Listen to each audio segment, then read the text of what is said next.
La parole de ce soir au premier chapitre de Luc, versets 46 à 56, nous fait part du merveilleux cantique de Marie. Et mon Dieu, que je suis intimidé, pauvre, pour me lancer dans un commentaire de ce texte tellement il est merveilleux.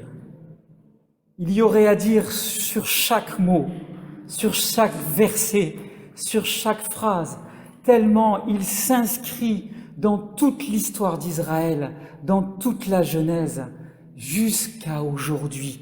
Car le cantique de Marie est une annonce éternelle et une annonce actuelle dans notre aujourd'hui.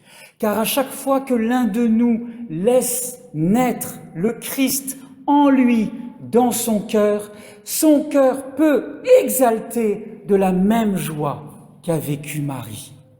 Et son âme peut glorifier le Père. Il peut tressaillir d'allégresse. Et j'allais dire, pleurer de joie, pleurer d'amour, rire de joie, rire d'amour, pour tout ce que le Père donne. À chaque fois que nous laissons naître Jésus en nous, il se produit ça.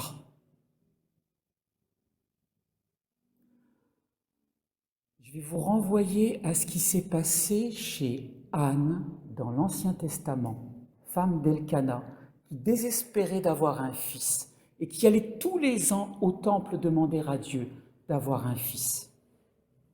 Et le jour où Dieu a exaucé sa prière, elle est remontée au temple et quand elle a donné Samuel, qui veut dire en hébreu « demander », elle a prié.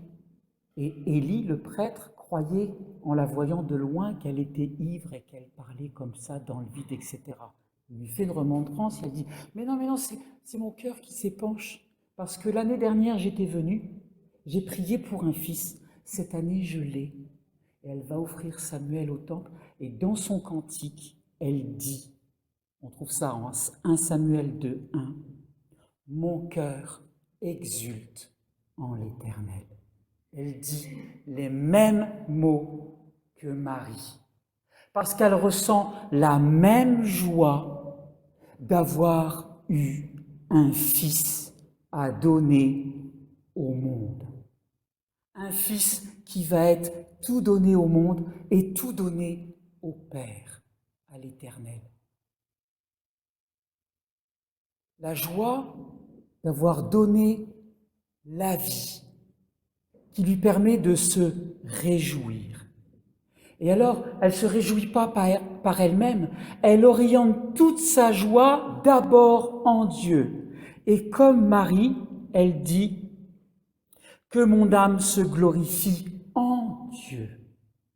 Et se glorifier, ça veut dire se louer, se faire briller pour que ça resplendisse, pour qu'il y ait des éclats lumineux qui se voient vers l'extérieur, qui fassent tomber la ténèbre, la faire disparaître, la faire reculer.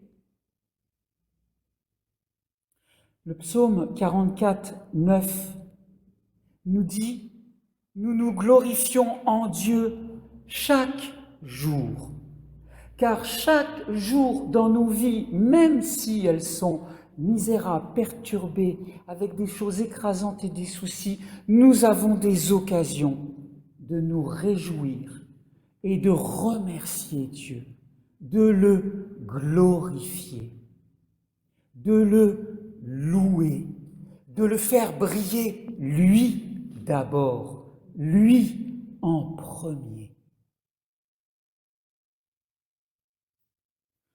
Isaïe, au chapitre 45, verset 25, dit « Ils se glorifieront tous les descendants d'Israël. » Parce que nous sommes tous de la même famille, nous avons tous le même Père.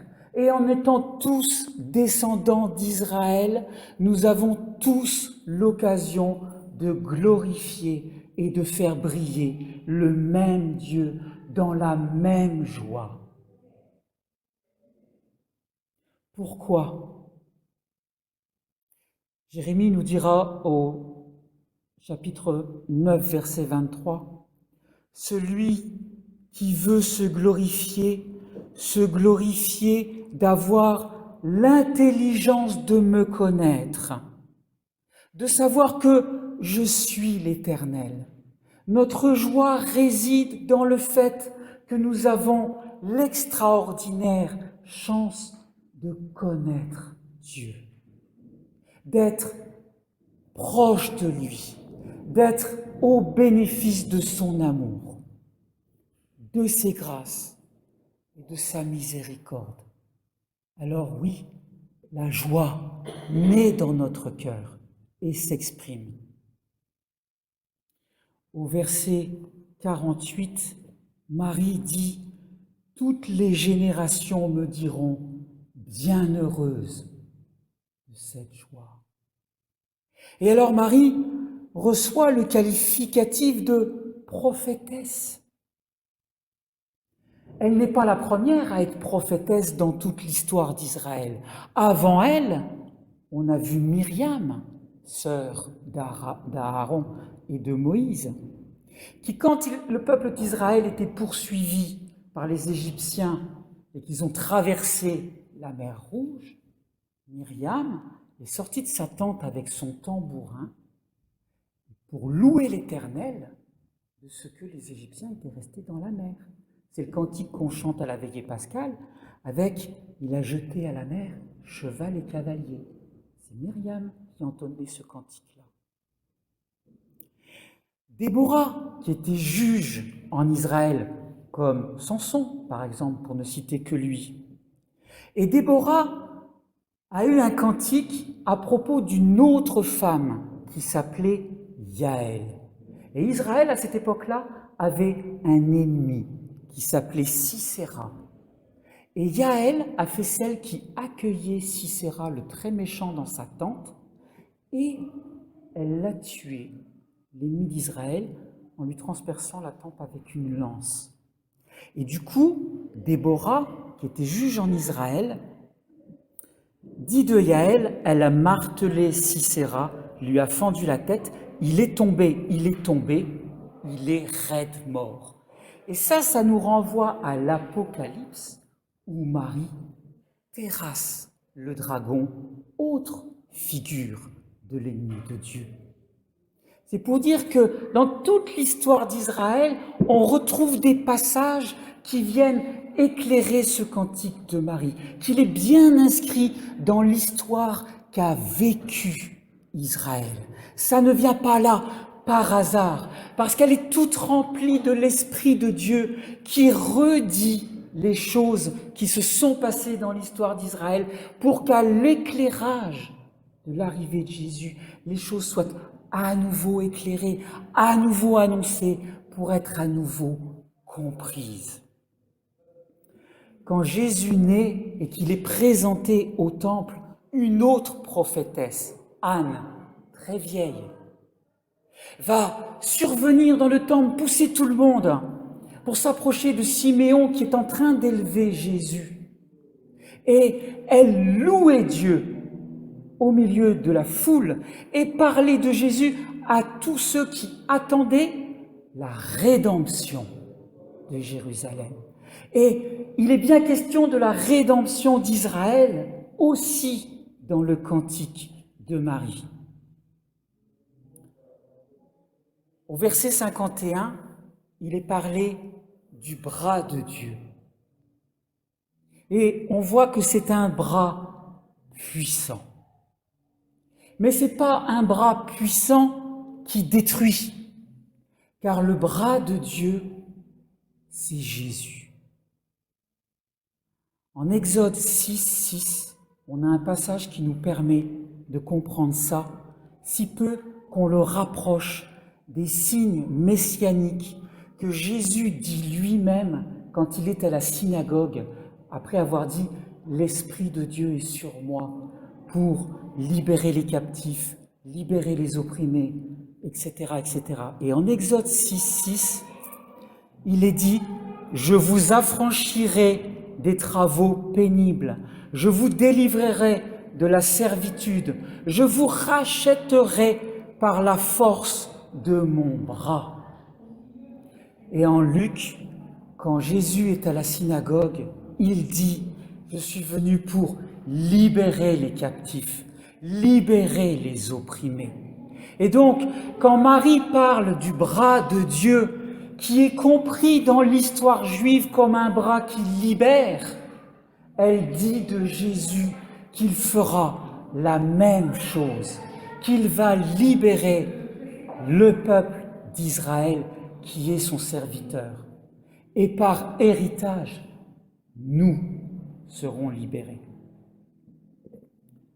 Alors toute cette lecture fait bouillonner en nous notre espérance messianique, comme elle a bouillonné en Siméon, qu'on trouve en Luc 2, 26. Il avait été divinement averti par le Saint-Esprit qu'il ne verrait pas la mort avant d'avoir Jésus au temple, d'avoir vu le Christ Seigneur. Et on voit l'épisode où il est présenté au temple et il l'élève devant tout le monde.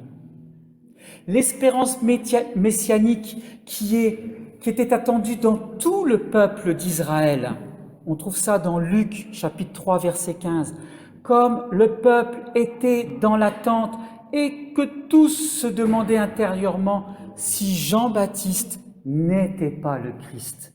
Il y avait à cette époque-là, comme depuis le début de l'histoire d'Israël, une fervente attente. Si bien que quand on a vu les signes que faisait Jean-Baptiste, on s'est tout de suite demandé si c'était pas lui. Jean-Baptiste lui-même dit « Et moi, je ne le connaissais pas, mais afin qu'il soit manifesté à Israël, je suis venu baptiser dans l'eau. » C'est là que le Christ se présentera à lui et qu'il dira à tout le monde « Voici l'agneau de Dieu. » La Samaritaine, dans Jean 4, 25, quand elle dit « Je sais que le Messie vient, celui qu'on appelle le Christ, et quand il sera venu, il nous annoncera tout. » Et Marie tressaille de cette allégresse parce qu'elle sait que celui qu'elle porte en son sein est celui qui va tout nous annoncer de la rédemption et qu'il va accomplir lui-même cette rédemption.